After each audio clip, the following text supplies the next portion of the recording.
Hi everybody, welcome back to my Cook at Home series with Tonya here at Cooking on the Bay. I hope that you're going to enjoy the next set of recipes that we do. I actually thought that I might be cooking in cooking classes by now, but that's not to be the case.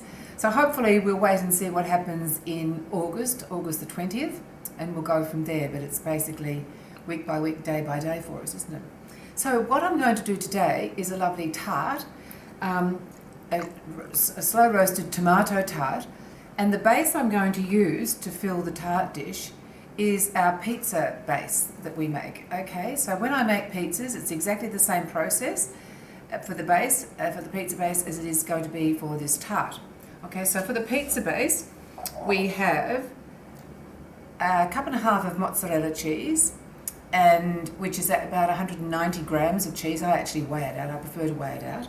And there's 2 tablespoons of Philadelphia cream cheese, and that weighs about 120 grams. No, 60 grams, 50 to 60 grams, sorry, this is 120. And you can see that I've actually cut up that Philadelphia cheese quite small because we want it to melt and we don't want it in a big piece. So I'm just cutting it up even smaller than I actually had. Okay. So there we go. So I'm going to put that in the microwave for just 1 minute.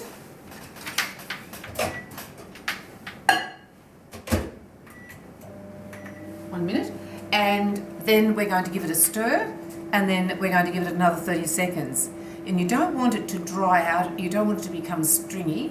So if it does dry out and get stringy as you're working with it, you just have to put it back in the microwave for a couple of seconds to get it soft again, if the cheese hardens. So here, the second part of the base is the almond meal. Almond meal, as you know, or almond flour, is very much part of our low carbohydrate, healthy fat diet. To that we're going to add 1 egg. And this is the whole purpose of using the pizza dough for my pastry base, because in low carbohydrate and healthy fat we don't make pastry in the traditional way of pastry. And this is quite an easy way of making it. For those people who would just love to get a crunch on the outside of their tart instead of having frittatas all the time.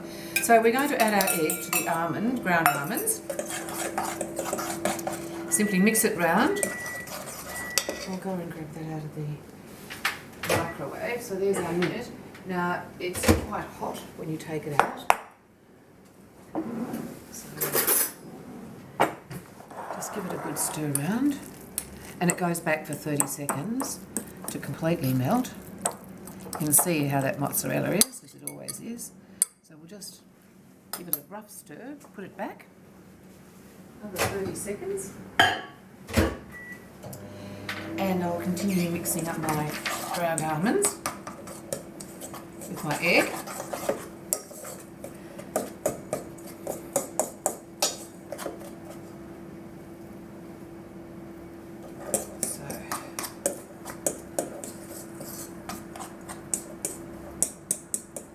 It's actually quite quick because you don't have to rest it. When we've rolled this out, we'll lie it in a little tart dish here. Pie dish, tart dish, doesn't really matter which. And we can cook it immediately. We'll blind bake, well not blind bake, but we'll pre-bake it. You could blind bake it if you want to. So there's the lovely cream cheese. To that we're going to be adding our ground almonds, an egg. So pop it in. Get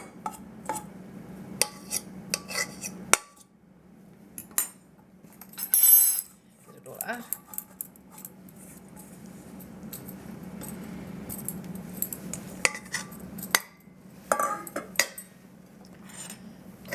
Mix it around. Then we're going to put it out on the bench, flatten it, and I do that with my hands, but I'm also going to use a rolling pin, and I usually use a rolling pin as well. But if you don't happen to have a rolling pin, you could almost do it without, as you will see in a moment. So just mix this up as best you can. Get my cling wrap.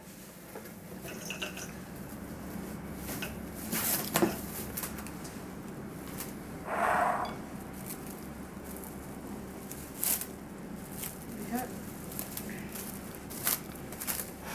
big enough.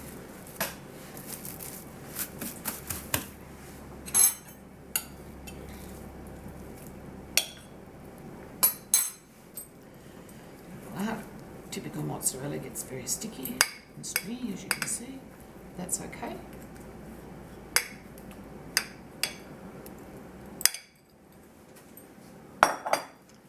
So, I just find it easier putting it between two pieces of Glad wrap or cling wrap. And it's certainly easy to work with when you're wanting to put it in your tart dish. So flatten it out.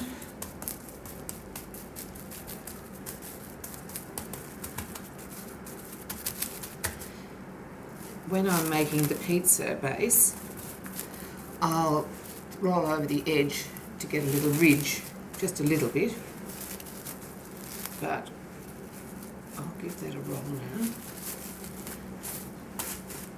Rolling pin. So, that's a good roll.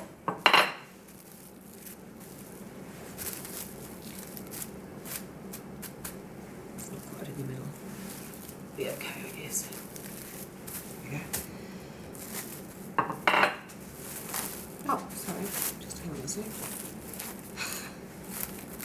The hardest thing is organising the cling wrap.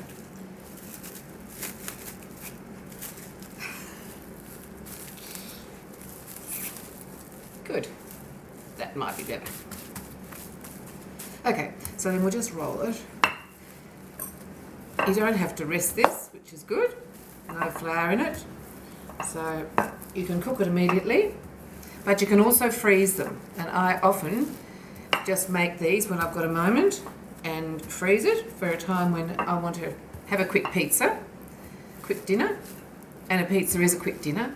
All you have to worry about is putting lots of vegetables on the top of it with some tomato paste. So basically anything that you've got in your fridge, salami, cheese, mushrooms, spring onions, fresh tomato, bacon, chicken, the list is endless. Anything that you would like. I'll just make sure this is going to fit in my little dish. Looks as if it could be okay. So I just butter this with a little bit of, not melted butter, I just do it with my fingers. And I do this for cake baking too. I always just use my fingers. It actually greases much better. So I'll just put that there. And then we will fold this in.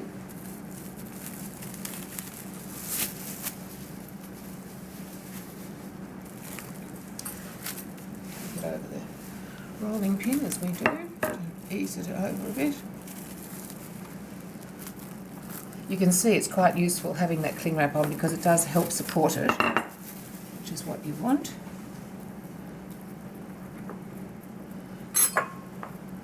I could have made this a bit thinner really.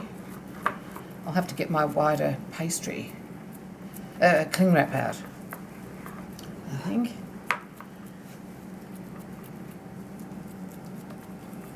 Okay, so I'll just cut this off.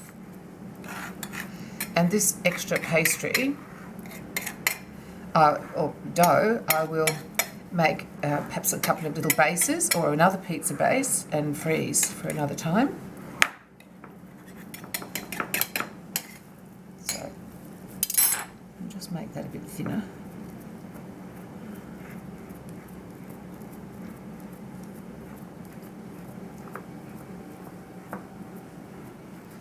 Just a bit uneven there.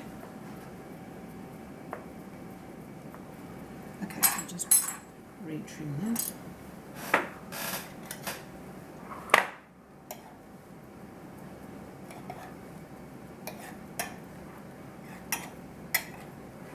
When I'm freezing that base that I rolled out, I just pop it onto a baking tray, such as this, or a slightly bigger one, whatever's going to fit in your freezer, and I freeze it on that.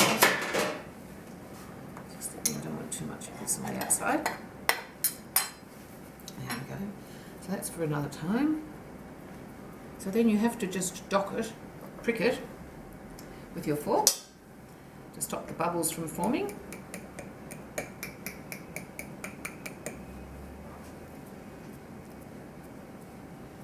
don't know that I've seen anybody else making a tart out of their pizza dough, but I'm sure they have. Okay, so we're going to put that in a 220 oven for about 10 minutes, and then I'll check it and just see if there are any bubbles that have popped up. I'll give them a prick and give it perhaps another 5 minutes after that, and then it'll be ready, and we'll bring it out and we'll fill it. Okay.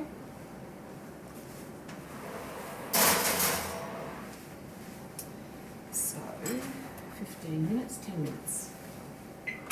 10 minutes. Here, right? Okay. Okay, so here it is, and that's looking pretty good. Okay. Quite different to normal pastry, but it's still going to be nice for our purpose, for our tart. So over the bottom, I probably should just let it cool down a little bit, but over the bottom we're going to be putting some pesto. So I'll just, well, it'll probably cool down enough on there. I'm going to be putting some of that pesto. Now, we've made pesto in this series before, so do look it up. You can see I had the plastic Glad wrap over it. That's to stop the surface from getting darkened, because the basil gets oxidised in the air when it hits air, okay?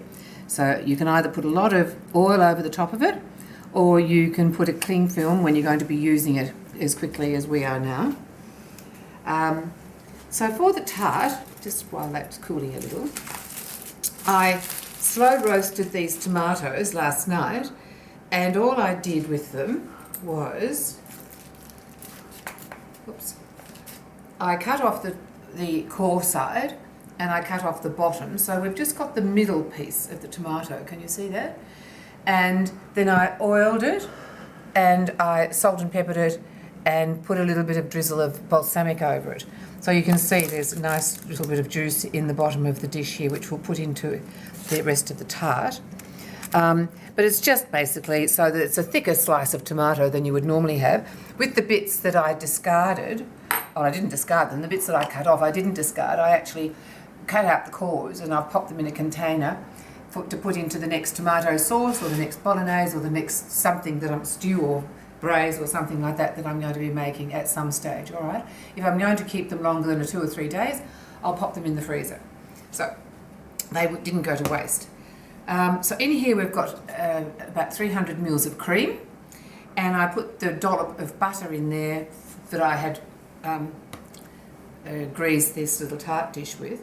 So what we're going to add with this are the eggs. So I think we'll use about 4 eggs.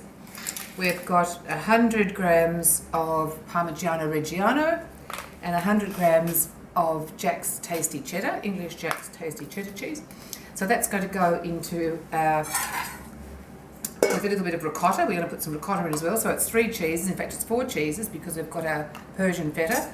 And if you count the cheese in the base of here, we've got Philadelphia cheese and mozzarella cheese. So it's seriously cheesy, which is going to be delicious. So we'll just break our eggs and whisk them around one at a time. Break them into here. Oops.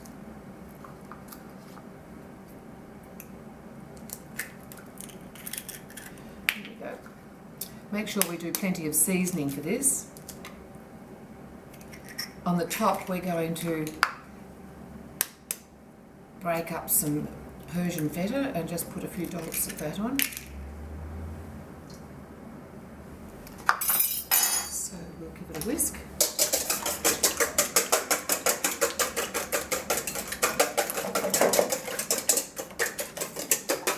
Just a light whisk. Add our cream, a little bit of butter. Can you see that? Good. Thank you, darling. Whisking it around. We're actually going to have a little bit of this mixture left over, I think, because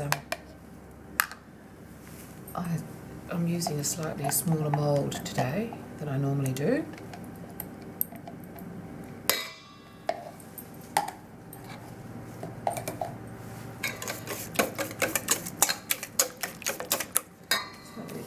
salt. 2 grams of pepper into here.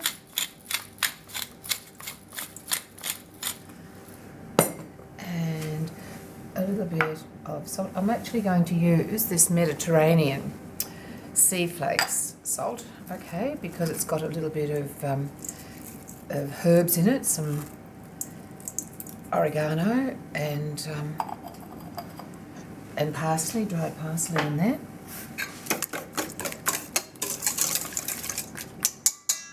You could add lots of other herbs to this dish too. We've got our basil pesto, but you could also add some nice chopped up oregano if you happen to have it. So now this is a little bit cooler, so that'll be fine. So we're just going to, Michael, if you come over here, we're going to spread the base with our pesto. This is a basil and pine nut pesto. It's going to add quite a lovely depth of flavour to it. And when you see the video and see the recipe of it, you will see that we made it with basil, pine nuts, a cup of basil, 100 grams of pine nuts, 100 grams of Parmigiano Reggiano, 4 garlic, and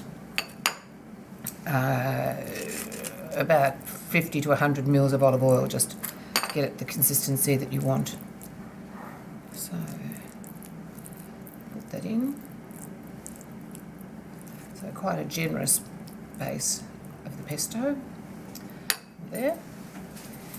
And then we're going to add our tomatoes. So gently lift these up and pop them on top. Nestle them into the basil.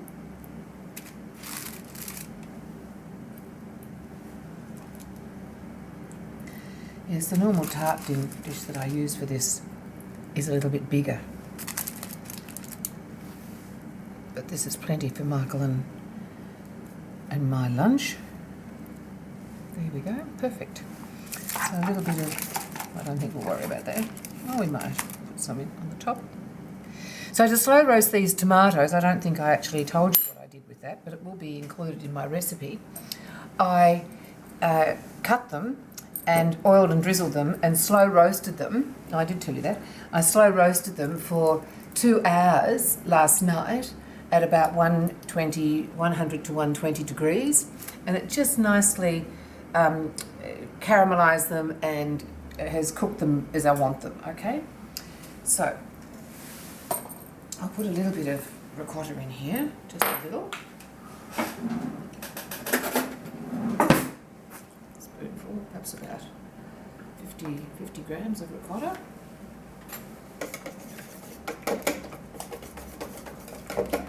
And that's it.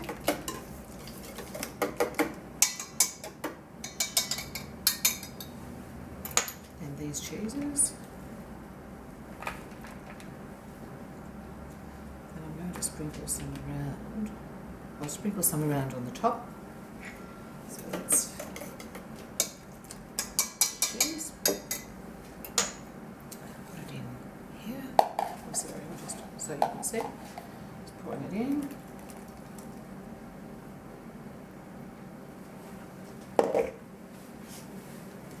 So.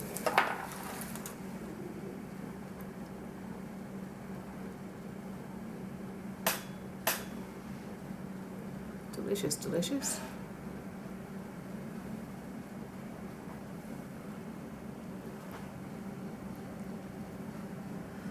So that's about enough. You can see that when you do it, you need to get a larger tart dish than mine if you're going to use that, or use a little bit less in the way of ingredients. Just reduce the quantity, because I could have made 2 with the quantity that I had.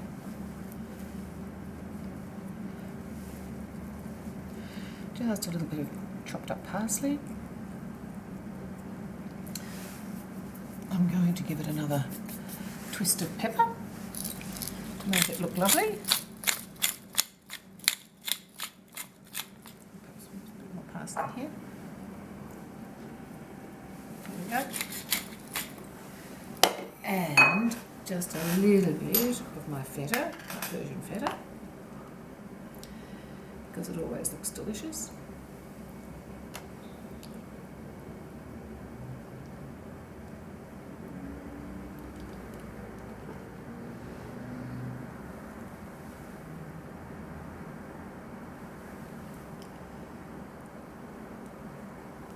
You could make these in little individual tart tins too, dishes. As you know, I really like making things in individual dishes. I'll just wash my hands. Because it always is a nice way to serve. And the sorts of dishes that I'm talking about are dishes such as these, little tiny ones where you could just have one tomato in them. They'll be quite lovely to serve as a little entree. So now we're going to cook that for about half an hour. I'm going to put it on my baking tray in case it happens to overflow. And we'll come back when it's all done. What my plan is to serve it with just a lettuce salad. I shouldn't say just a lettuce salad.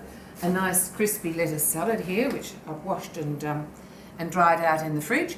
And I have a lovely vinaigrette dressing, which I always have made up freshly in my pantry. And I'll put the recipe for that with the recipe for the tart as well. But it's basically oil, vinegar, some lemon juice, some salt and pepper, a little bit of Dijon mustard. So that's straightforward French vinaigrette. So we'll come back in about 20 minutes and see how that is going.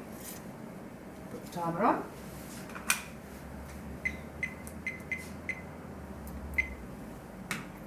Be ready to come out, so I'll just have a quick look. Should be. I did put the cover over it, a little bit of Glad baking paper, just to stop getting too brown when I had a check after about 5 minutes. But I think that looks lovely. So the middle is nicely set, and it will set as it cools down as well. So I've got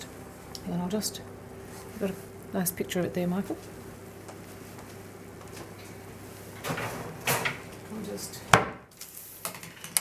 let it settle.